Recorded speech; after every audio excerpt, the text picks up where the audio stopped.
महाराष्ट्राचं भरतपूर म्हणून ओळखलं जाणारं हे नांदूर मधमेश्वरचं पक्षी अभयारण्य नाशिक जिल्ह्यातील निफाड गावापासून अवघं 12 किलोमीटर अंतरावर असलेलं हे एक देखणं पक्षीतीर्थ नदीपात्रात असलेल्या 250 वर्षांपूर्वीच्या मधमेश्वराच्या मंदिरावरून नांदूर मधमेश्वर या नावानं हे ठिकाण ओळखलं जातं।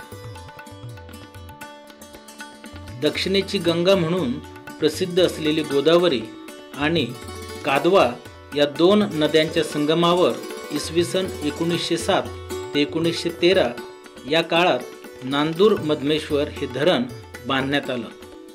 वास्तविक पाहता नाशिक जिल्ह्यातील हा एक पुरातन पाटबंधारे प्रकल्पच होय। नाशिकच्या गंगापूर आणि दारणा या दोन धरणांमधून सोडलेलं अतिरिक्त पाणी या नांदूर मधमेश्वर धरणामध्ये साठवलं जातं आणि नंतर डाव्या उजव्या कालव्यांमधून शेतीसाठी वापरलं जातं। या कालव्यांमुळे नाशिक आणि अहमदनगर जिल्ह्यांच्या सरहद्दीवरील शेती समृद्ध झाली आहे। सुमारे 800 हेक्टर क्षेत्रफळावर या धरणाचं पाणी पसरलं असून याच्या उथळपणामुळे येथील जैवविविधताही समृद्ध अशी आहे। धरण परिसरात साचणाऱ्या गाळामुळे आणि जमिनीच्या उंचवट्यांमुळे येथे 3 लहान लहान बेटे तयार झालेली दिसून येतात। इसवी सन 1941 साली आंतरराष्ट्रीय ख्यातीचे ज्येष्ठ पक्षीतज्ञ डॉक्टर सालीम अली यांनी या धरण क्षेत्राला भेट दिली होती। या भेटीतच अली साहेबांनी नांदूर मधमेश्वर हे उत्तम पक्षीतीर्थ होऊ शकेल आणि याची ओळख महाराष्ट्राचं भरतपूर अशी होईल हे सांगितलं होतं आणि घडलंही तसंच। इसवी सन 1986 साली धरण परिसर आणि सभोवतालच्या 11 गावे समाविष्ट झालेला सुमारे 10,012 हेक्टरचा परिसर पक्षी अभयारण्य म्हणून अधिसूचित करण्यात आला। धरणामध्ये असणाऱ्या उथळ आणि मुबलक पाणीसाठ्यामुळे येथे विविध 80 जातींच्या लहान मोठ्या पानवनस्पती आढळून येतात। यांच्यासोबतच नानाविध जातींचे सूक्ष्मजीवही असल्याने या परिसरात 40 जातींचे मासे दिसून येतात।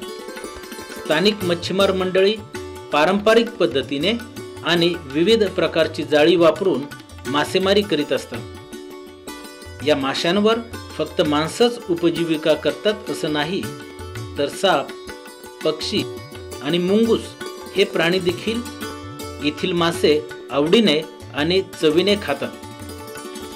नांदूर मधमेश्वरची निसर्ग संपदा समृद्ध असून या क्षेत्रात नानाविध जातींचे उभयचर प्राणी, सरडे, गोगलगाई, खेकडे, झिंगे, लक्षवेधी आणि नाना रंगाची फुलपाखरे आणि चतुर आढळून येतात। ज्येष्ठ वनस्पती तज्ञ डॉक्टर अल्मिडा यांच्या संशोधनानुसार धरण परिसरात सुमारे 463 जातींच्या वनस्पतींची नोंद करण्यात आली आहे।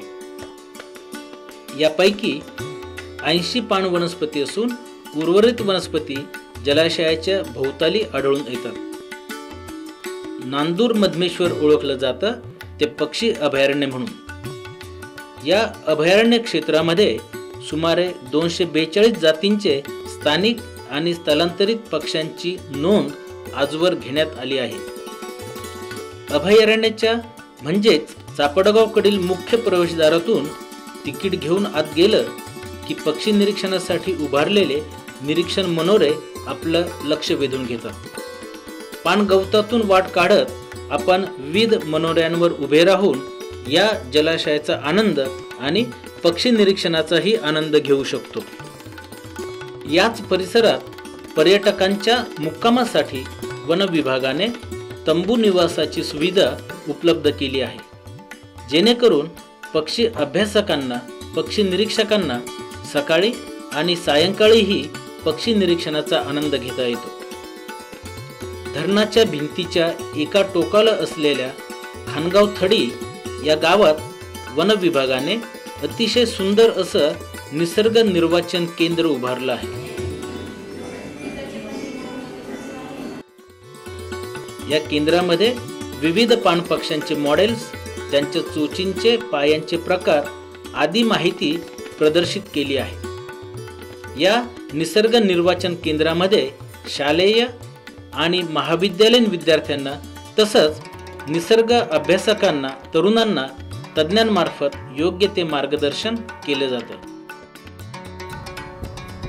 धरणाच्या भिंतीवरून चक्कर मारली तर पाण्याचा आणि पाण वनस्पतींचा गंध मनात साठवून ठेवता येतो। याच ठिकाणाहून उत्तम रीतीने पक्षी छायाचित्रण आणि पक्षी निरीक्षणही करता येतं। फ्लेमिंगो म्हणजेच रोहित आणि रोहित म्हणजेच नांदूर मधमेश्वर हे नातं या पक्षी तीर्थानं आजवर जपलं आहे। फ्लेमिंगो सोबतच चित्रबलाक, मुग्धबलाक, काळे पांढरे शराटी, चमचे, नदी सुरय, पानलावे, लालसरी, मराल हे पक्षीही हजारोंच्या संख्येत या पक्षी तीर्थावर दिसून येतात।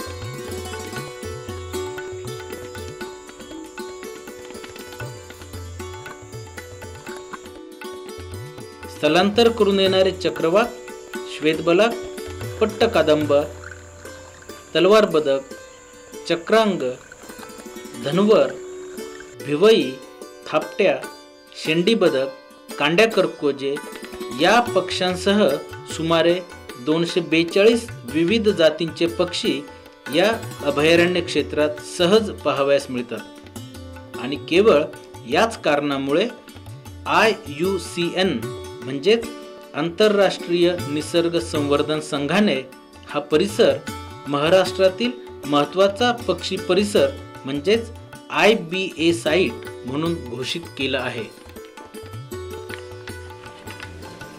निसर्गाच्या तिन्ही ऋतूंना नांदूर मधमेश्वर साक्षीदार असतं। पावसाळ्याच्या दिवसात धरण पूर्ण क्षमतेने भरलं की त्याच्या दोन्ही बाजूंच्या दरवाजातून मोठ्या प्रमाणात पाणी सोडलं जातं। पाण्याच्या प्रचंड प्रवाहाने हा परिसर दणाणून निघतो आणि निसर्गाचं रौद्र प्रवाही रूप आपल्याला जाणवतं।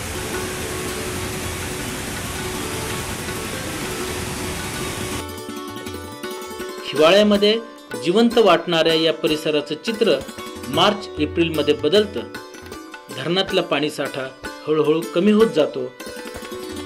कधी काळी पाण्याखाली असलेला हा परिसर उघडा होतो आणि अतिशय तुरळक ठिकाणी पाणी एकवटलं जातं। चिमण्या पाखरांनी गजबजलेला हा परिसर गाई म्हशींनी व्यापून राहतो। या पशुधनाच्या मागे पुढे फिरणारे बगळे पक्षी अभयारण्याच्या या खुणा जपत राहतात। नांदूर मधमेश्वरचा परिसर पक्षी मित्रांसाठी पक्षी तीर्थच आहे। शनिवारी रविवारी मोठ्या संख्येने लोक पंख पर्यटनासाठी येथे येतात। अतिगर्दी, गोंगाट, गजबजाट, नौकाविहार यांच्यामुळे पक्ष्यांची घरटी, अंडी आणि त्यांचा अधिवास यांचे नुकसान होणार नाही याची काळजी आपणच घ्यायला हवी।